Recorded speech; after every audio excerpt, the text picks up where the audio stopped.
Muchas gracias, Carolina. Como veis, se pueden hacer muchas más cosas de las que inicialmente parece. Es muy fácil caer en la desidia, caer en las costumbres, caer en la propia tendencia del vocabulario.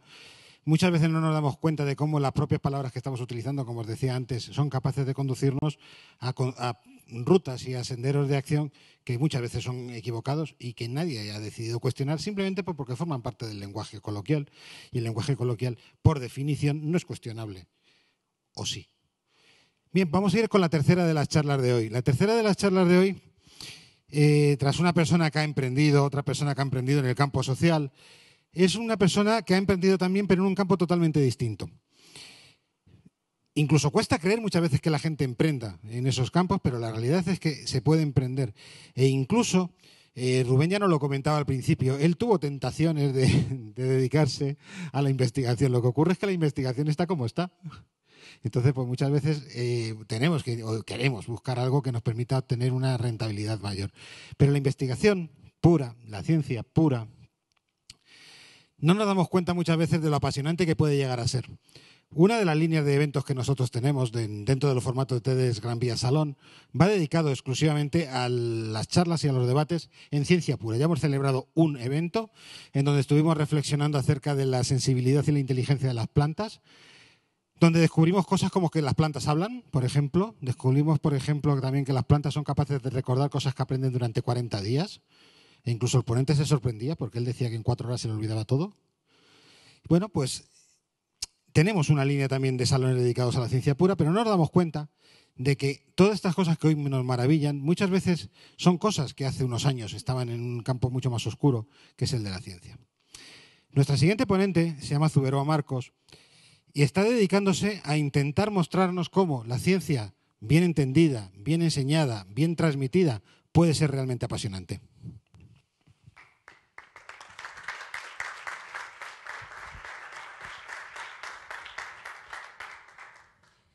Bueno, permitirme que yo empiece esta charla de una manera un poco original, que es contándoos un cuento. La protagonista es una niña pequeña que está en el campo sin nada particular que hacer, bastante aburrida, y de repente ve aparecer en el horizonte un conejo blanco corriendo a toda prisa. La niña se levanta, empieza a perseguirlo y en la carrera acaba cayendo dentro de una madriguera, dentro de la cual se abre ante ella un nuevo mundo. Probablemente todos vosotros conocéis realmente este cuento. La niña se llama Alicia y es la protagonista de Alicia en el País de las Maravillas. Una novela que al fin y al cabo lo que nos está contando es el viaje al conocimiento de una niña utilizando su curiosidad como el motor de aprendizaje. Yo creo que todos nosotros tenemos a lo largo de nuestras vidas uno o varios momentos en los que nos sentimos como Alicia. Uno de los que mejor recuerdo es el que hace que hoy esté ahora aquí delante de vosotros. Pero en mi caso, esta entrada al País de las Maravillas no fue persiguiendo ningún conejo blanco, sino contestando una llamada de teléfono. A mí me sucedió en el año 2004 y yo entonces estaba trabajando como científica en la Universidad de Navarra. Yo estaba haciendo una tesis doctoral en un grupo de enfermedades neurodegenerativas que hoy por hoy siguen sin tener cura y que se llaman encefalopatías espongiformes transmisibles, que probablemente con este nombre no os suenen a nadie de nada, pero si os digo que una de las enfermedades de este grupo es la llamada enfermedad de las vacas locas, probablemente entonces sí que os evoque a aquella crisis económica, alimentaria y sanitaria que se propagó por toda Europa a principios del año 2000. Principalmente porque existía el riesgo de que una persona que consumiese carne de vacuno contaminada podía adquirir una enfermedad de origen animal. Mi investigación consistía en explicar, en el caso de una persona que adquiriese esta infección por vía alimentaria, cómo podía el prión, que es el agente causante de la enfermedad, pasar de nuestro sistema digestivo hasta el cerebro, que es donde clínicamente se manifiesta la enfermedad. Mi equipo y yo hacía poco que habíamos descubierto una serie de hallazgos, los habíamos publicado en un paper científico, y la llamada de teléfono que yo recibí fue de la oficina de prensa de la universidad donde yo investigaba. Ellos querían saber exactamente qué es lo que nosotros habíamos descubierto, porque sabían que el tema tenía mucho gancho y lo querían vender a los medios de comunicación de la zona. Yo lo que hice fue preparar un texto, enviárselo y al poco tiempo me volvieron a llamar, pero en este caso fue para felicitarme, porque ellos no habían tenido que tocar nada de ese texto antes de enviárselo a los periodistas y para ellos aquello era algo inaudito. Decían que era muy difícil que realmente un científico supiese explicar de una manera atractiva e inteligible aquello a lo que se dedicaba. Días después, yo recibí en mi laboratorio a una periodista del Diario de Navarra, que es el principal diario de la zona, que me hizo una entrevista para un reportaje que se publicó unos días después. Este no fue el único encuentro que yo tuve con periodistas aquel año, porque en verano dediqué unos días de mis vacaciones en asistir a un congreso sobre percepción social de la ciencia en Benasque. Y allí coincidí, entre otros, con el que era el editor del programa Redes en Televisión Española y con el que era y sigue siendo el editor de ciencia de la revista Muy Interesante. Y este último, un día, entre charla y charla, me propuso un reto. Me dijo que le escribiese un artículo sobre la clonación y que si era lo suficientemente atractivo, él lo publicaría en la revista.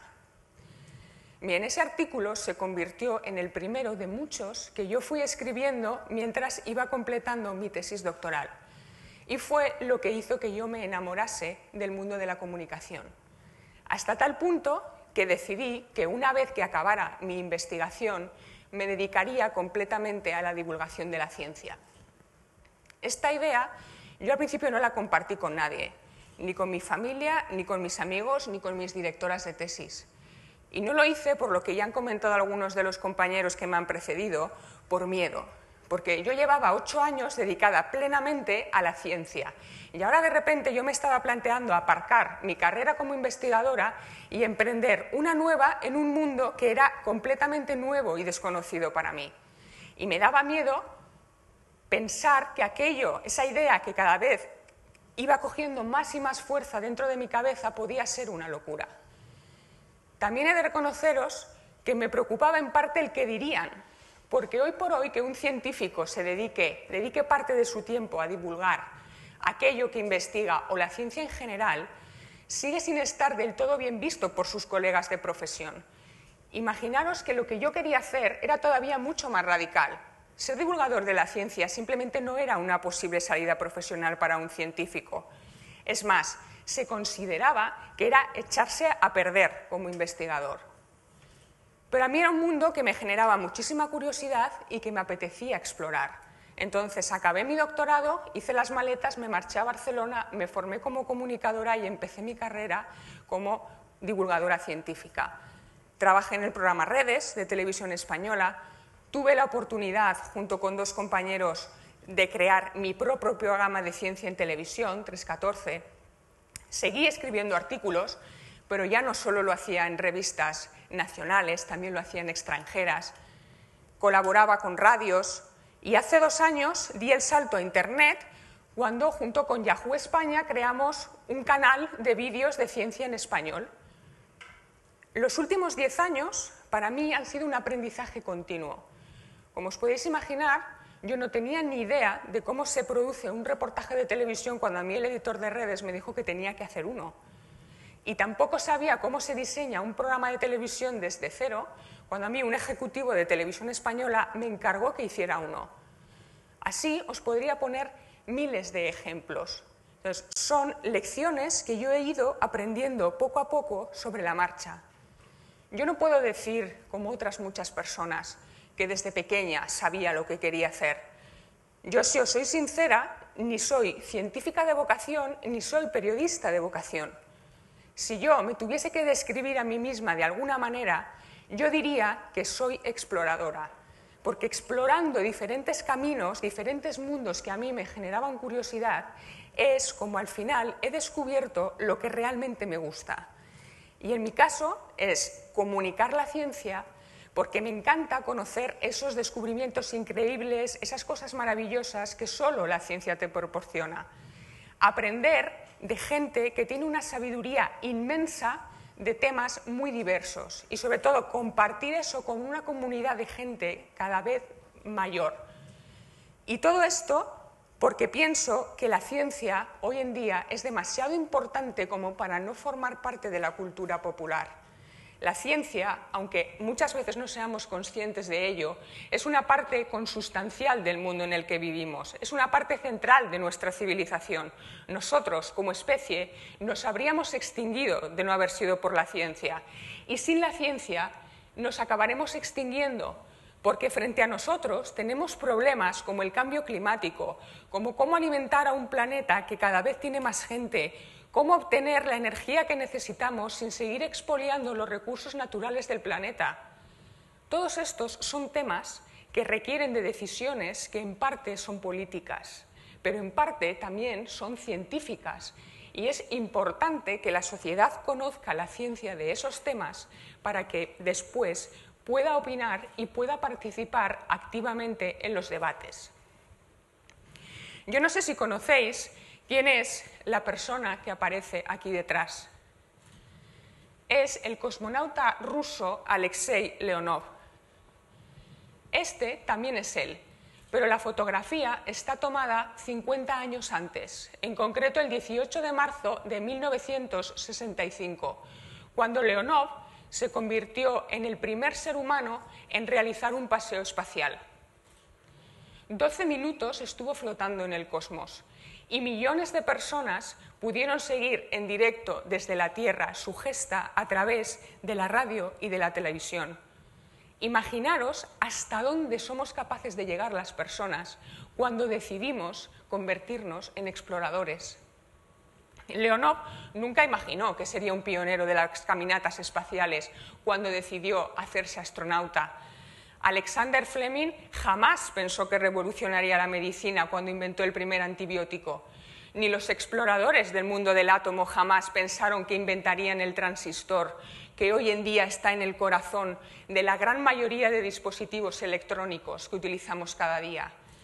Sin estos y otros exploradores, hoy en día no tendríamos ordenadores, móviles, internet, sistemas de telecomunicaciones, de transportes, medicamentos y así miles de cosas más. Por eso, yo os invito también a vosotros a que os convirtáis en exploradores. Puede que algunos de vosotros tengáis muy claro qué es lo que os gusta y qué mundo os gustaría explorar. Puede que otros, como yo, no tengáis ni idea. Pero como le dijo el gato de Cheshire a Alicia en un pasaje de la novela, siempre llegarás a alguna parte si caminas lo suficiente. Evidentemente, cuando uno se mueve por un terreno que no controla, la probabilidad de perderse, de equivocarse, es muy alta. No sé si lo sabíais, pero a Leonov su aventura espacial casi le cuesta la vida, porque después casi no consigue entrar en la nave para volver a la Tierra. Evidentemente no hay que llegar a esos extremos, pero mi opinión es que es mucho más gratificante y mucho más emocionante sentir ese miedo, esa incertidumbre al principio, que es una sensación pasajera, a dejarse seducir por aquellos que os digan que mejor tener un trabajo fijo con un sueldo fijo a final de mes, aunque para ello os tengáis que dedicar a algo que no os gusta. Puede que estéis pensando a estas alturas que, claro, los ejemplos de exploradores que os he puesto son de personas excepcionales y que uno no puede ser un pionero de las telecomunicaciones o un revolucionario de la medicina. Y tenéis razón, pero es que tampoco es necesario. No sé si sabéis qué es esto. Es uno de los edificios del Laboratorio Europeo de Física de Partículas, del CERN. Y la imagen que aparece en el centro es una imagen del detector CMS, que es uno de los 4 detectores que tiene el Gran Colisionador de Hadrones, o LHC, el mayor acelerador de partículas del mundo, la mayor máquina que jamás ha construido el ser humano. El pasado 5 de abril, mientras estábamos todos de vacaciones de Semana Santa, el LHC volvió a funcionar después de permanecer 2 años parado. En este tiempo, los físicos e ingenieros del CERN lo que han hecho ha sido modernizarlo y, entre otros, lo han hecho mucho más potente, tanto que ahora es capaz de reproducir las mismas condiciones que existieron en el universo instantes después del Big Bang hace 13.700 millones de años. El LHC lo apagaron poco después de que en él los científicos descubriesen la partícula de Higgs y que con ello pusiesen fin a un misterio de la ciencia que ya duraba 48 años. ¿Cuál es el origen de la masa? Algo que hace que, por ejemplo, vosotros podáis estar ahora sentados en esas butacas y que las percibáis como algo sólido y que no os caigáis al suelo. El hallazgo del Higgs se recogió en 2 artículos científicos. Uno de ellos es este. Tiene 29 páginas. De ellas, 12 son solo nombres. Los nombres de las más de 3.000 personas de 35 países diferentes que trabajan en el detector Atlas del CERN. A estas habría que sumar las más de 3.500 personas de 42 países diferentes que trabajan en el detector CMS del CERN y que son los que escribieron el segundo de los artículos. Todas estas personas son personas anónimas, son personas como todos vosotros, como yo, y a día de hoy son personas que han pasado a la historia por haber contribuido a uno de los principales avances científicos de la humanidad. Con esto lo que os quiero decir es que por muy insignificantes que nos creamos que somos, todos nosotros podemos hacer grandes cosas. Para mí, el LHC es hoy en día uno de los mejores ejemplos que tenemos del poder de la ciencia, el poder de la exploración y el poder de la colaboración. Pero evidentemente no pretendo aquí convenceros de que todos seáis exploradores en el ámbito de la ciencia, porque a algunos pueden interesar temas muy diferentes. Os puede interesar el arte, os puede interesar, por ejemplo, el mundo de la educación. Me gustaría poneros un vídeo que se hizo muy popular en Internet a principios de abril, probablemente a alguno de vosotros os suene, y muestra de hecho a un profesor que al final de impartir la clase pone un vídeo a sus alumnos para asegurarse de que han entendido los conceptos que él ha explicado en clase. Os voy a poner un pequeño fragmento del inicio para que veáis qué es lo que pasó. Over the opposite. Oh wait. And so we've got sine Oh, I'm sorry. is equal to, and our hypotenuse here is x. That's totally And backwards, the isn't it? opposite is 10, so How sine is embarrassing. hypotenuse over opposite. That's really embarrassing. Excuse me? I said that's Oh, embarrassing. I'm embarrassing you? Why don't you come over here and say that to my face? Well, wait, you're just a video. How could I come up with it? Whoa. I'm trying to teach these people how to do a math problem. I don't know what you're saying. Necesitamos más profesores que sean capaces de cautivar a los alumnos. Necesitamos más científicos que nos ayuden a conocer cómo funciona el cerebro humano. Necesitamos ingenieros biomédicos que nos ayuden a desarrollar sistemas para detectar de forma más barata, más sensible y sobre todo más rápida un montón de enfermedades. Necesitamos gente que nos ayude a traducir en algo útil la ingente cantidad de datos que generamos cada día. Comunicadores que nos ayuden a filtrar la información de una manera crítica y a presentarla de una manera inteligible y persuasiva a la sociedad. La realidad está ahí fuera, tenemos un montón de misterios que no conocemos y un montón de problemas que tenemos que resolver. Y necesitamos mentes exploradoras que nos ayuden a aumentar nuestra comprensión del mundo para después poder diseñar e implementar esas soluciones. Existen informes que dicen que 2 de cada 3 niños pequeños que viven hoy en día trabajarán en el futuro en profesiones que todavía no han sido inventadas. El futuro es de aquellas personas que inventen estas profesiones. Lo que os quiero decir es, si yo hubiese seguido el camino que a priori estaba marcado para mí como científica, yo no estaría hoy aquí ante vosotros. Probablemente estaría en un laboratorio fuera de este país realizando una investigación sobre algún tema de biomedicina. Pero fue mi curiosidad, los retos que yo me planteé los que al final acabaron trazando mi camino. Yo lo que os invito es a que vosotros nunca le pongáis límites a vuestra curiosidad, nunca os cerréis a un campo específico y que tratéis siempre de tener aquellas experiencias que nunca creísteis que podríais tener, porque todo eso os va a enriquecer como personas y como profesionales. Y ya para acabar me gustaría poneros una canción que ha acompañado a uno de los grandes eventos de la historia de la humanidad. Pero en vez de traeros la versión original, he decidido traeros una versión compuesta por un gran explorador y divulgador de la ciencia, el astronauta canadiense Chris Hadfield. Hadfield compuso esta canción para despedirse tras permanecer 5 meses en una misión en la Estación Espacial Internacional y también para poner broche de oro a su carrera como astronauta, porque se retiraría una vez que aterrizó aquí en la Tierra. Yo la quiero poner como broche final a esta charla y para daros las gracias por estar hoy aquí escuchándome.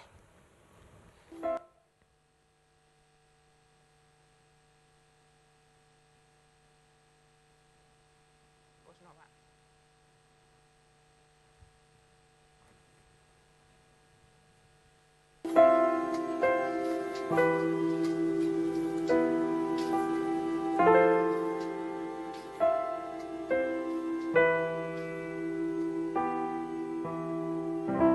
Ground control to Major Tom.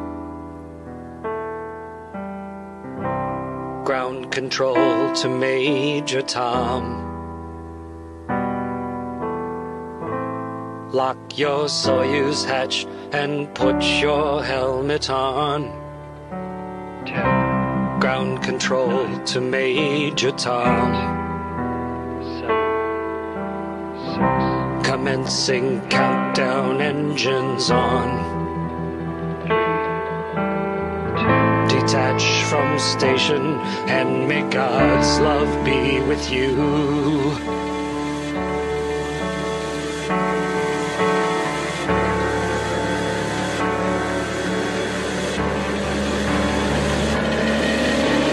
This is ground control to Major Tom. You've really made the grade, and the papers want to know whose shirts you wear. But it's time to guide the capsule if you dare. This is Major Tom to ground control.